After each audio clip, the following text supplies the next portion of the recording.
గోంగూర పచ్చడి. గోంగూర చూపచ్చు.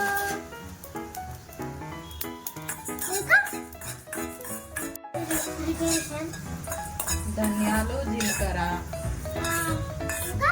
ఇంకేమో పచ్చిమిర్చి, అల్లం వెల్లిగడ్డ,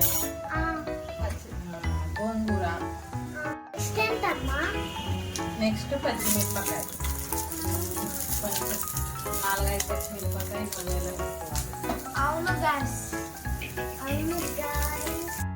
బాగా బాగా ఫ్రై చేసుకోవాలి పచ్చిమిరపకాయ. ఇప్పుడు ఏం చేయాలి?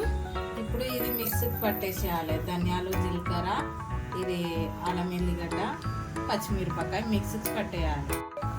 ఇప్పుడు ఏం చేయాలి మమ్మీ? నెక్స్ట్ వచ్చేసి కొంచెం ఆయిల్ పోసుకొని కొంచెం గోంగూర ఫ్రై అయినాక మిక్సీకి పట్టేసేయాలి.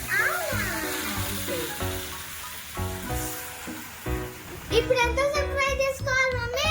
ఇది మగ్గాలి, కొద్దిసేపు వాటర్ వస్తుంది, వాటర్ వెళ్ళేదాకా ఫ్రై చేసుకోవాలి. ఇది మిక్సీకి పట్టేసేయాలి.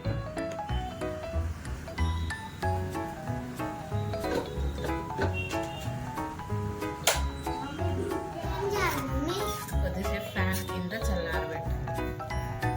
చల్లారినాక మిక్సీకి పట్టేసేయాలి.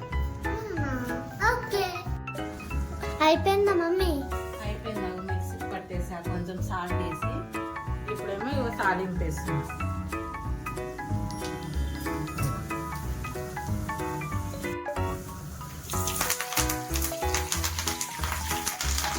మమ్మీ ఇప్పుడు తాలింపులో లవంగూర వేసేస్తున్నాం.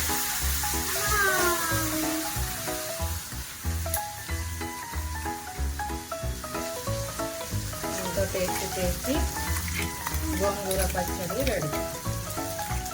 వేడి వేడి అన్నంలో నెయ్యి వేసుకొని తింటే సూపర్ ఉంటుంది. నోట్లో నీళ్ళు వస్తున్నాయి కదా గాయ్.